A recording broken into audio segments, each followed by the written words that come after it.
Good evening, traveler of dreams.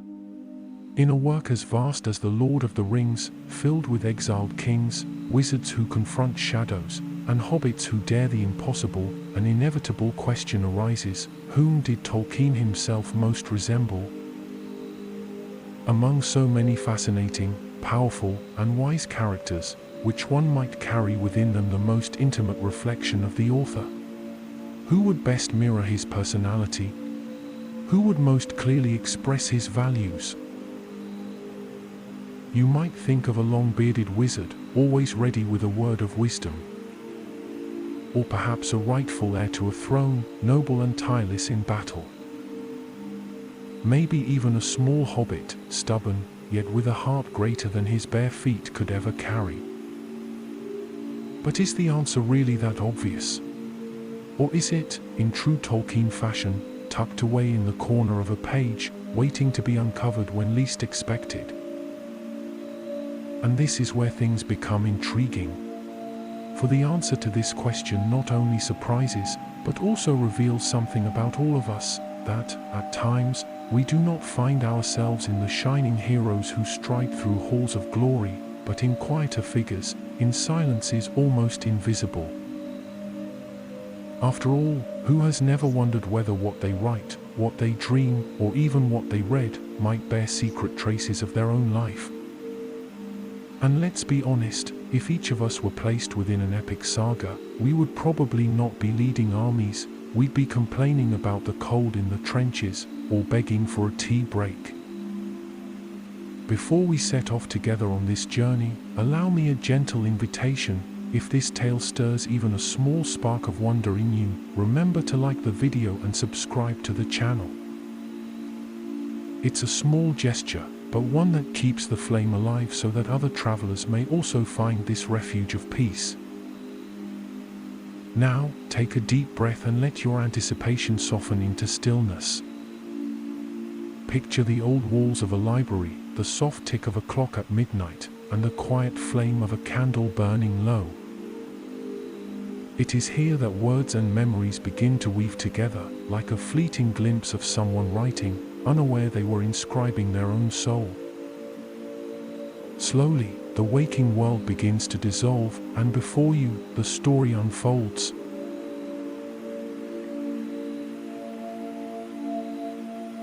The night in Oxford carried the weight of great cities at rest, yet in that modest house the silence felt denser than usual. The shelves sagged under the weight of dead languages and timeless myths. On the desk, letters from readers piled up beside manuscripts revised to the limits of patience. The unexpected success of The Lord of the Rings had transformed Tolkien's study into more than just a place of work. It had become a harbor where voices from all over the world arrived, seeking answers he had never promised to give. The letters came from priests, soldiers, young students, elderly ladies, relentless critics, and fascinated children. Some offered thanks, others posed questions as though he held the key to the universe's secrets. Many treated his characters like old friends, asking the author if they were symbols of greater truths. Tolkien, upon reading, alternated between genuine gratitude and discreet laughter. Fame carried its ironies. To thousands, he was an unquestionable master. To himself, he was still only a man with a pipe, lukewarm tea, and piles of exams to mark. On certain nights, those letters stirred curious reflections. Often, lost in musings about his characters, he noticed traits he admired, yet felt he himself lacked. Frodo, for instance. How many times had people written to say that the little hobbit embodied quiet sacrifice? Tolkien liked to ponder this, though never without humor. If I had been Frodo, I'd have complained about the food long before reaching Mordor. Bilbo? Bilbo held in him a recognizable spark, the fondness for maps, the comfort of a good home, the delight in stories. Yet unlike Mr. Baggins, Tolkien would never have let himself be dragged off by dwarfs and dragons merely on the promise of adventure. Bilbo was too stubborn and too bold to fit within the methodical life of a philologist. And Gandalf, How many times had people written to ask if the wizard was in fact the professor himself, veiled in wisdom? Tolkien laughed heartily at the thought. Gandalf? If only I had that much patience with students. At times, facing a Balrog seemed easier than facing a drowsy class over an Anglo-Saxon text, he would mutter to himself, amused at the memory. There were also those who saw him in Aragorn, the exiled king. Tolkien, when reading such conjectures, would sigh. Aragorn was the heir of a lost lineage, a tireless warrior, a leader of men. He himself had never been king of anything, except his desk and a few stubborn footnotes. My kingdom, he thought wryly, is the endless correction of manuscripts, not golden crowns. Other readers drew even bolder parallels. Some claimed he was like Sam, loyal and resilient, others that he hid the elven spirit of Legolas, or even the blunt rusticity of Gimli. Tolkien, amused, would jot in the margin, I cannot plant potatoes like Sam, I have neither the golden hair of an elf nor the beard of a dwarf. What remains to me, perhaps, is the stubbornness they all share. And yet, there was truth in these exaggerated comparisons. Each character bore something human, and perhaps it was inevitable that readers sought the author himself between the lines. What Tolkien perceived, smiling quietly, was that none of them truly represented him. He drew slowly on his pipe and watched the smoke rise like an ancient tongue, forming signs in the air. It was striking how, even without intending it, his stories revealed fragments of himself. Not everything, not clearly, but like the ruins of a lost language, in fragments and echoes. He straightened the papers on the desk and pulled closer a bundle of unanswered letters. It was curious how the success of The Lord of the Rings had brought him not only fame, but also a multitude of distant voices who seemed to see in him an oracle.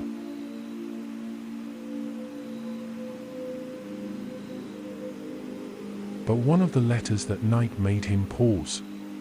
The question was written in shaky yet direct handwriting. Is there any character who is you? Someone in whom we might see Tolkien himself? He adjusted his glasses and sat motionless for a moment, staring at the paper.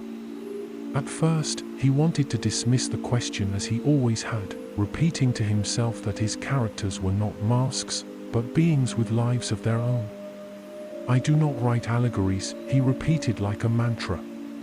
Even so, there was something about that question that felt different, as though it were less curiosity and more an intimate summons.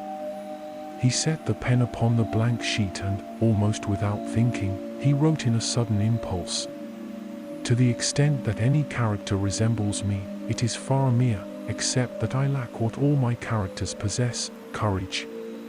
When he had traced the final word, he leaned back slowly in his chair. A slight shiver ran through him, as though he had confessed aloud something he had never meant to admit. He kept looking at the sentence as though it were not his, as if it had emerged from a hidden corner of his own mind. Faramir, he murmured, tasting the name. Not Frodo, with the unbearable burden he carried. Not Bilbo, with his playful curiosity. Not Gandalf, with his serene authority. It was Faramir, the captain of Gondor who had appeared almost by chance during the writing, yet who had taken shape as though he had always been waiting for the right moment to step forward. Tolkien rested his chin upon his hand, reflecting. Faramir did not seek glory. He was not the hero who marched at the front to be celebrated. He was the man who carried within him a quiet dignity, who preferred the study of law, the contemplation of nature, and the modesty of books over the clamor of swords. A commander who did not need power to be noble. The writer smiled faintly, with discreet humor. At least he knows how to fight. I only know how to correct poorly written Latin. Even so, he could not shake the sense that he had touched a raw point. What he had written almost without thought might have been truer than any lengthy explanation. The pen, in that instant, had revealed more than he himself would have liked to admit. He rose and took a few steps across the study, letting his eyes wander over the shelves. There lay the ancient languages he so loved, the myths he had collected, the epics that had nourished his imagination. But what unsettled him was not the echo of Homer or the Norse sagas, it was the echo of himself in a character he had once believed to be merely secondary. He returned to the desk and reread the line. He ran his fingers over the still fresh ink, as if trying to feel the texture of a revelation. Faramir, accept that I lack courage. It was strange, for so many years they had asked him if he were Gandalf, or if Bilbo bore his essence. And it had never seemed fitting. But now, in Faramir, there was a strange familiarity. As though the captain of Gondor had crossed the page to show him a reflection that had always been there, though concealed. Faramir had been born of something intimate, of a hidden spark from his own memories. Tolkien recalled his childhood. When he was only 4 years old, he had lost his father. At 12, he had lost his mother as well. He still saw, in blurred memories, the fragility of the days that followed, the grief that might have broken him forever. But it did not break him.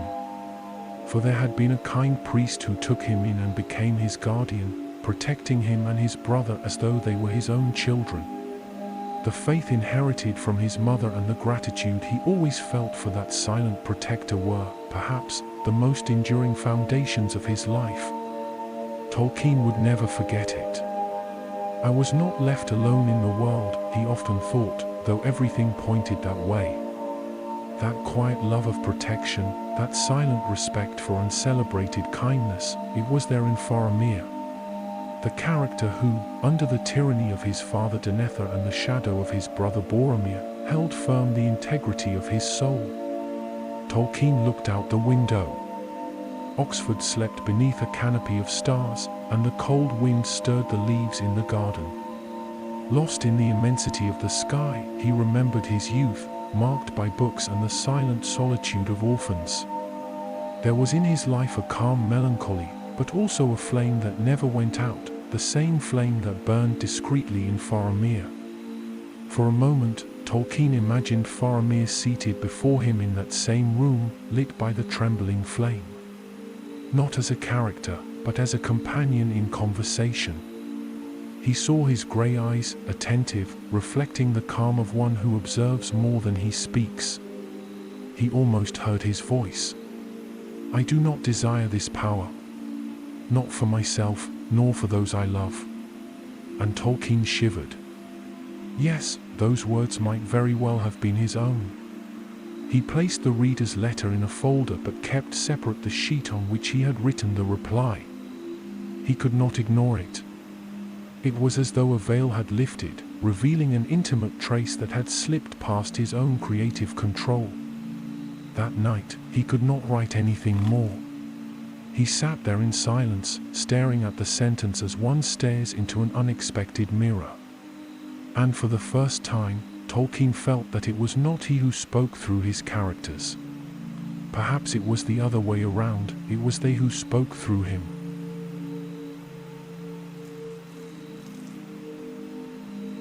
The sentence written hours earlier still followed him like a stone in his pocket, heavy, discreet, impossible to ignore. To the extent that any character resembles me, it is Faramir, except that I lack courage. Unable to rest, he got up, pulled on his overcoat, and stepped out into the night. The chill felt more like an invitation than an obstacle. He walked slowly, pipe in hand, as though the movement of his feet might also order the movement of his thoughts. It was strange to recognize himself in Faramir. For years, readers had insisted on seeing him in other characters. But none had ever seemed true. Now, in facing that captain of Gondor, he discovered a disquieting familiarity, as though the character had been less invented than revealed. The wet stones reflected the lamplight, and each reflection felt like a memory. It had been a long time since he had thought so clearly of certain days from his youth. But now, as he moved through the deserted streets, Oxford dissolved around him and gave way to another scene. The grey mud, the leaden sky, the devastated battlefield. war. They were years that never faded. As a young man, Tolkien had gone to the front with others, carrying dreams and innocence as though they were light baggage. Few returned. The rest remained buried beneath trenches and interrupted songs. He remembered the constant damp, the mud that swallowed boots and hopes, the endless waiting between bursts of fire. There was no heroism in the trenches, only endurance. Men who, exhausted, leaned on each other to keep from falling. The sensations returned to him, pressing against his chest, the cold wind on his skin, the weight of uncertainty, the silence that followed chaos. His body still remembered the weight of that winter, though decades had passed. In those memories, Tolkien perceived there had been no heroic gestures, there had only been ordinary men enduring one more day. He smiled to himself, a brief, almost wistful smile. "That is Faramir's courage," he murmured. The courage to endure in silence. Some soldiers had sought grand gestures, eager to prove their strength. But most lived another kind of bravery, the courage to bear suffering without display. It was the comrade who shared the last ration, the one who kept a joke alive even in misery, the one who kept walking when his feet were bleeding. This was the courage that had imprinted itself upon his memory. Tolkien stopped before a closed gate and drew a deep breath.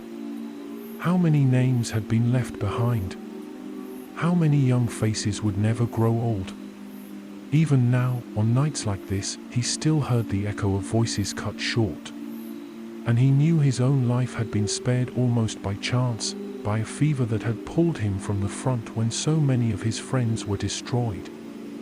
He walked on, letting the pipe smoke mingle with the cold air.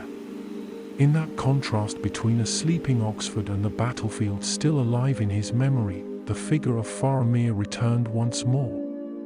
In him was the same silent dignity of comrades who had not sought medals, but had simply endured. Tolkien gave a bitter smile. "I always admired most those who were not remembered in the history books," he murmured. "Perhaps that is why I wrote so many." The echo of war remained. The nights of watch, the distant sound of explosions, the sense that each dawn was an unexpected reprieve. All of it had shaped in him a different vision of courage. It was not loud, it was not showy. It was the courage of continuing to breathe even when the world seemed to collapse. He lifted his gaze to the moon breaking through the clouds and felt a strange gratitude. He had survived not to be celebrated, but to tell stories. Perhaps, he thought, that was his duty, to give voice to those who had never had the chance to speak. In the silence of the street, he almost heard the muffled sound of boots in mud, the voices of his vanished friends. And in that moment he understood why Faramir seemed so close to him. He embodied the silent courage Tolkien had seen in so many young faces before they disappeared. He did not desire honors, he simply remained faithful to what he believed.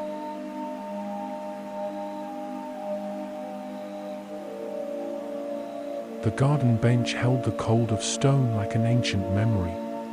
Tolkien sat down slowly, adjusting his overcoat, and ran his thumb across the bowl of his pipe until he realized the ember had finally gone out. He chose not to relight it. He leaned back, letting the weight of his body sink, as one who at last finds a place to rest his questions. They were not loud questions, demanding immediate answers, they were the quiet kind, which at times carry their own answers within silence itself. And in that silence, a presence made itself felt. Faramir. The captain of Gondor seemed to be there, seated beside him, unhurried. He did not look at Tolkien, nor at any place in particular. He looked ahead, as do those who have already learned to see beyond what can be told. When he spoke, his voice came calm, sincere. "I do not desire what rules," he said, as one stating something ancient. "Nor that which bends the hearts of men to rule by force." Tolkien did not answer at once. He let the phrase rest between them, like a leaf settling to the ground. It was curious how that man, raised between Denethor and Boromir, between the weight of a besieged city and the demand for glory, chose such simple words to touch the nerve of the world. I do not desire what rules. How many in history had managed to say that without secretly desiring it, and yet been remembered for saying so? We live surrounded by voices that demand deeds, Faramir continued. And at times, by voices that demand applause. But there are things that must be tended, because they are sacred. The word hung there, and Tolkien inclined his head ever so slightly. Sacred. A word too vast for hurried conversation, yet exact for that which could not be fitted into speeches. He thought of the hours he had written without plan, guided by something that seemed to precede him. They were not allegories, not messages, rather, an intimate sense of order, of truth. In Ithilien, said Faramir, and the mention of that name carried with it the fragrance of leaves and hidden water, from the time when he had said, I would not take this ring if it lay by the wayside. Not by force, nor fear, nor any desire of power. I said it because I learned that some treasures are not to be taken in hand. Honor, for example, wears thin when displayed too often. Peace, when sought with the urgency of triumph, is lost upon the road itself. And power is like smoke, the tighter you try to grasp it, the more it slips away. Tolkien smiled with brief humor. A lesson not much prized in university councils, he murmured, almost to himself, recalling crowded halls, reports, petty quarrels that, seen from outside, seemed greater than they were. At the end of the day, I prefer the company of a phrase discovered, perfect as polished stone, to that of a new title hung on the wall. Faramir did not laugh, but something in his expression softened, as one who recognizes an ally from another land. What is great, when truly great, has no need to raise its voice. The phrase traced an arc through Tolkien's thought. He remembered how certain pages had come to him like ships arriving at harbor after a long crossing, not triumphant, but inevitable. The Lord of the Rings had been born so, with passages that seemed to find their place without his forcing them. And among those passages, one always returned like a touchstone, the moment when the will to dominate is simply refused, as though an inner door remained closed out of conviction and modesty. He planted the invisible staff of thought upon the ground and said, in his low and precise voice, many sought crowns and found captivity. Few renounced them and found freedom. To renounce, Faramir replied, as one who walks through the word from within, is not to retreat. At times it is to advance without noise. That distinction pleased Tolkien deeply. Advance without noise. The phrase sounded to him like a verse his mind had long been trying to compose. Within it lay an ethic not dependent on shouts, public vows, or grand proclamations. An ethic that preferred patient labor, the care of what is small, the invisible gesture that upholds the whole house. There are those who call it weakness, the writer pondered. There are those who demand signs and feats. They call weakness what they cannot understand, Faramir replied. And they mistake glitter for light. Tolkien let slip a quiet as one recognizing the exactness of an ancient word. Glitter is not light. How much might be resolved if such discernment were common? He thought of scoreboards, reviews, honors, literary fashions. All so intense and so brief. He thought, in contrast, of work that demanded decades, words restored, myths stitched together from fragments, names given to things as though lighting lamps in long corridors. I prefer trees to committees, he said with light irony. Trees do not compete for votes. They grow. Faramir inclined his head, as if to accept the comment and expand it. And their shade, when it comes, is for all. There was a good silence, the kind that rests. Tolkien felt that this conversation did not ask for grand conclusions. It asked for assent. And in that assent, he realized that something in his life reflected that serene refusal of dominion. It was not asceticism for display, not manifesto, it was habit, inclination, almost a modesty. An old modesty before that which, if touched, is corrupted. It is not that I despise crowns, he confessed, almost smiling at himself. I simply do not know what to do with them when I am in the middle of a good phrase. And perhaps, Faramir answered, now turning his face discreetly towards Tolkien, that is why your crowns, when they appear, serve less to exalt a man than to remind him of measure. The word measure settled like a just weight. Tolkien drew a deep breath, and the cold air seemed cleaner still. In measure, he thought, lies justice, and in justice, the safeguard of what is small. Literature, after all, was also guardianship, guarding names, guarding stories, protecting from oblivion that which, without care, dissolves. He glanced at his extinguished pipe and, unhurried, placed it in his pocket. He felt an urge to give thanks, he did not know to whom, precisely. To the character? To that which, behind the character, sustains the choices? To give thanks seemed enough. In times of voices that wish to govern everything, he said softly, it is consolation to remember there are those who choose to tend. Faramir remained silent, for some truths, once spoken, can only be honored by silence. Tolkien smiled gently. It was as though, beside that man with grey eyes, he recognized an ancient correspondence. It was not about seeing himself in the hero, but seeing, in the hero, that which called him to his best measure. The edge of the cold grew sharper, and a stronger gust set the nearby branches tinkling faintly. The garden seemed to invite him to rise. Tolkien ran his hand over the fabric of his overcoat, testing its warmth, and rose calmly. He took a step, then another. There was no haste. His thoughts now walked in the same rhythm as his feet. Ahead, the shadow of the trees thickened into a quiet avenue. He turned his face for a moment, as one bidding farewell to a companion who remains, and went on his way. The conversation had not ended, it had merely changed its place. And Tolkien, guided by that quiet certainty, left the bench behind and walked towards where the night seemed to guard something more.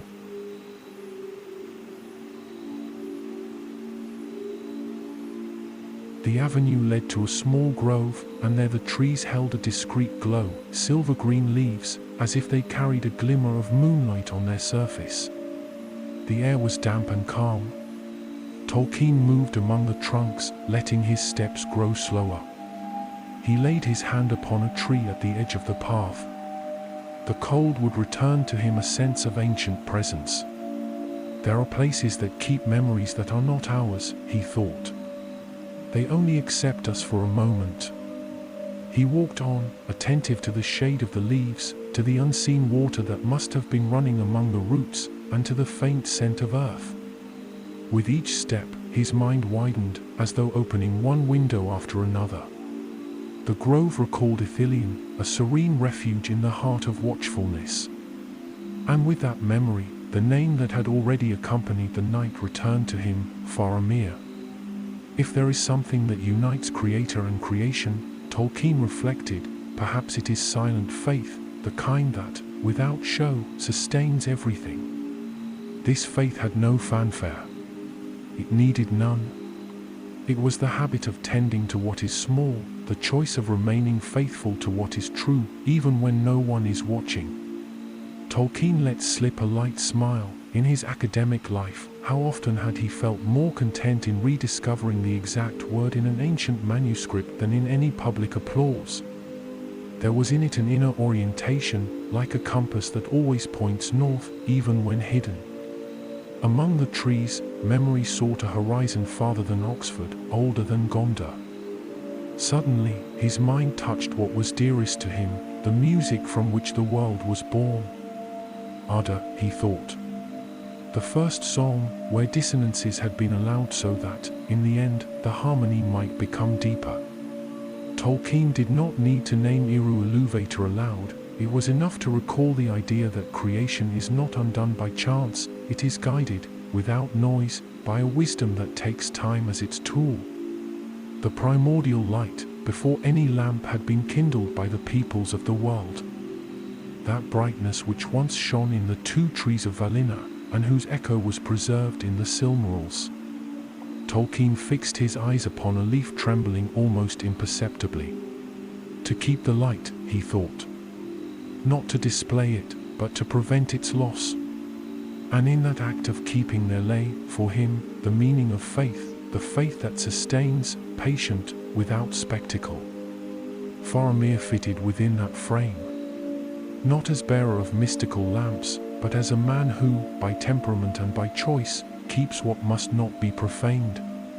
A silent devotion, made of hope that endures even when hope itself seems absent. Tolkien realized that in thinking of him, he did not need to recall great scenes, it was enough to remember his composure, his way of speaking, the gravity that knows how to be gentle. Grace without splendor, he murmured, tasting the words as one weighs a verse. Yes, grace without splendor, courage without glory. Those formulas fitted the figure like a garment cut with care.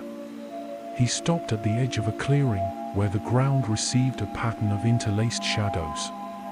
The world seemed suspended in a moment before speech. Faith, his own faith, then appeared not as the conclusion of reasoning, but as a memory received. He had inherited it, preserved it, revised it in light and in doubt, and on nights such as this, it came to him above all as trust, a way of saying yes to what is good, even when unseen. It demanded no demonstrations. It was a way of walking. At the center of this thought there was a recognition almost amused. Tolkien had never been the hero who steps onto the stage. His dominion had always been the desk, the paper, the word. Likewise, the hero in his books had no need of fanfare. Often it was enough to have the stubbornness of good, the willingness to bear, to keep, to wait. The Lord of the Rings was full of that kind of unsung bravery, the kind that builds no statues, yet holds the roof when all else creaks. The leaves stirred together, as though the grove had heard. Tolkien thought upon the word hope. Not the optimistic hope that promises swift victories, but the hope that, even when struck, does not yield.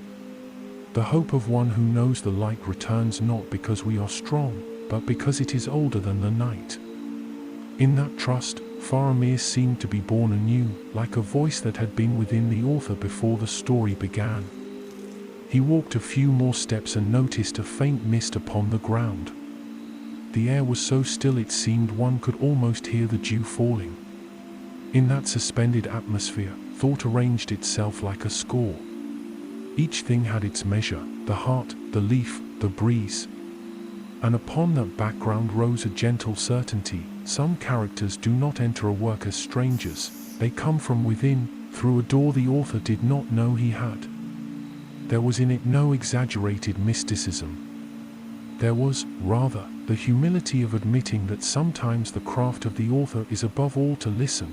The song already exists, and the task is to tune it so that it may reach hold to the ear that needs it.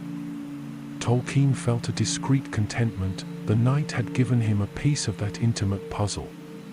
So as not to break the spell, he avoided thinking of theories. He preferred instead to number, almost domestically, the things dearest to him, a correct word in Quenya set in its right place, a genealogy that, once closed, explained a gesture, a landscape described with such sobriety that it seemed breathable. All of it was a devotion to measure, yes, but also a devotion to hope, a recognition that the world, the real and the invented, requires care. Suddenly he intuited that his sympathy for Faramir sprang from the same source that bound him to the creation of Arda. In giving form to what was good, true, and beautiful, imagination did not escape reality, it healed it of weariness, reminding him that meaning is not our invention, but something received. The trees, unmoving, seemed to agree. Among trunks and mist, Tolkien recognized that his work only made sense to him when aligned with that silent trust. He lingered for a time, gazing at the uneven pattern of the canopies against the sky. His mind was less troubled now. When he noticed again, the moisture in the air had thickened, and the cold bit at his hands. It was time to return. He adjusted the overcoat on his shoulders and retraced the path he had taken. Leaving the heart of the grove, he cast one last glance at the discreetly shining leaves. There was no explicit message awaiting him, and that seemed perfect. The faith that endures does not parade itself like a spectacle, it endures. And by enduring, it teaches. He went on, then, in silence. The night had not lost its mystery, it had only become more friendly. And as he made his way back home, he sensed that history, the great and the small, continued in the same step, without haste, without show, with the steadfastness of one who trusts. That was enough for now.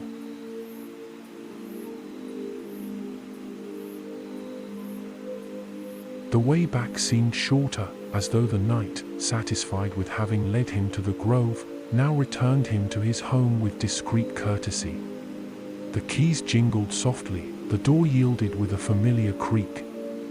The interior was dark, except for the faint light that escaped from the study. The candles had been left half-burned, now they burned down to the end, with small stubborn flames. The clock on the wall marked the passage of time with a patient tick-tock, until, later he would notice, it would draw close to midnight. Tolkien removed his overcoat, hung it on the stand, and entered the room as one returning to a harbor. The scent of paper and ink welcomed him. The pile of letters remained where it had been, keeping watch. He approached and ran his hand over the first layer of envelopes, as one greeting friends aligned in patient expectation. Some bore careful handwriting, others an urgency almost childlike. Tolkien smiled, a small smile, yet full of recognition. How many lives, he thought, were there asking for words? With each reply he had written over the years, it was possible that he had also answered himself, even without realizing it. The Lord of the Rings, Middle-earth, Gondor, Rivendell, how many pieces of him had been scattered across those places, and at the same time, how many had returned to keep him company when the house grew silent? He sat down in the armchair and leaned back. The lamp, with its dim light, traced a warm circle around the desk. Then occurred a phenomenon without spectacle, one only imagination allows. He felt other chairs were occupied. It was no vision, no trick of exhaustion, it was a domestic, familiar presence, as though old guests had returned for one last evening tea. In the chair near the window, Frodo seemed to guard the silence with the delicacy of one who knows the value of rest. A little further, Sam held the posture of one ready to rise and help, should the host need anything, a kettle, a blanket, a simple counsel. Gandalf occupied the deepest armchair, never claiming space. When wisdom is true, it fits wherever it is placed. Aragorn leaned lightly out of habit. Kings who had learned to walk without crowns did not sit like statues, they preferred movement that drew no notice. In a corner, the distant presence of Beren carried the memory of a song that had survived the dark, as though the first age had left a branch of light upon the table. Tolkien beheld this supper of good friends with unhurried contentment. Then he realized a truth that seemed both obvious and new. Though he had given them all names, it was they who had filled his days with meaning. The afternoons of work, the sleepless nights, the countless revisions, all of it would have been mere technique, had it not been for the presence of those imagined guests who kept him company while the world slept. Each character, in their own way, had frequented this room without asking leave. And now, all seemed to have come for a silent farewell. He closed his eyes for a moment, only to hear the air moving gently. The tick-tock of the clock marked another sequence of seconds, and it was in that rhythm that he thought again of Faramir. The night had led him to this conclusion without needless noise. Faramir had been, all along, his most serene confession.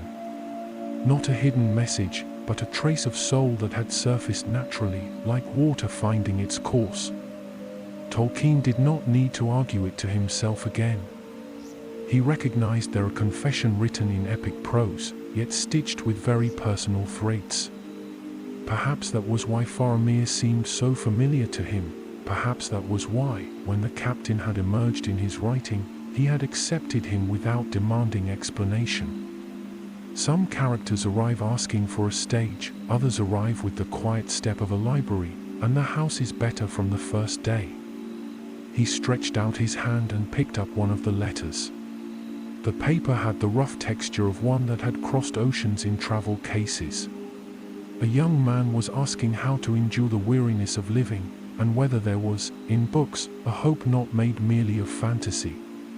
Tolkien touched the edges of the envelope, pondering. He realized that the reply, if it came, could not be a discourse, it would take the form of companionship. Perhaps that was what his characters offered, not solutions, but presence. Middle-earth did not promise the absence of evil, it promised meaning in facing it. The clock chimed softly, marking midnight. The last candle crackled in a thread of wax and faltered. Tolkien set down the letter, picked up the pen, but did not write. He remained gazing at the papers, as one gazes at photographs. In each pile there lay a season of his own life, the meticulous professor, the friend smoking on cold afternoons, the husband who went out to buy bread and came back with a new word in his pocket, the father who laughed at simple things, the philologist who wove names with the patience of a gardener. Perhaps all those selves were there, waiting for him to acknowledge that despite the many faces, there had been one continuous line, modest and faithful, the line that had brought him here. The house creaked with a breath of wind. The flames waned. It was time to conclude the night, though his mind still stitched together the understanding newly found. He looked toward the occupied chairs and, in a discreet gesture, gave thanks. Without words, only an inner nod sufficed. Slowly, the presences withdrew to their accustomed places, the printed page, the reader's memory, the intimate territory of those who need them to go on. Yet one clear shadow remained, a kind of last visit. Faramir lingered a little longer. He said nothing. His silence held an accord. Tolkien answered with a brief smile, one of those that seal long friendships. As he withdrew, he laughed softly at himself. How many times had he let the night feel like a tribunal? Tonight, however, the night had been a teacher, not a judge. It had led him with a gentle hand to what needed to be seen. He switched off the lamp. The candles, reduced to tired little tongues, went out almost together, as though agreeing upon the gesture. The clock struck 12 with contained dignity. The house, satisfied, began once more to breathe in silence. Before closing the door, he glanced one last time at the darkened corridor and said, in a tone almost amused, "It is often surprising, when I put pen to paper, how the words already seem to be there, waiting only for me to listen." The wood answered with a cordial crack. The wind, outside, went on turning unseen pages. And within the house, the night rested in the same rhythm of one who knows that the next story has already begun to be written, even if it has not yet been named. And so, while the last words of the tale still echo, the scene remains before us like a silent painting. The candles go out one by one, the clock marks its slow cadence, and the night enfolds everything in a mantle of serenity. It is as if time itself had paused so the heart might rest, and every thought might find its proper place, in peace. Allow yourself now to close your eyes and rest. Feel the gentle silence of the night, like a mist that shields and soothes. Breathe slowly, as one follows the rhythm of a quiet river, and let sleep draw near, soft and inevitable, like the flame of a candle fading in the dark. May your dreams be light, and may the night enfold you in calm until the arrival of a new dawn.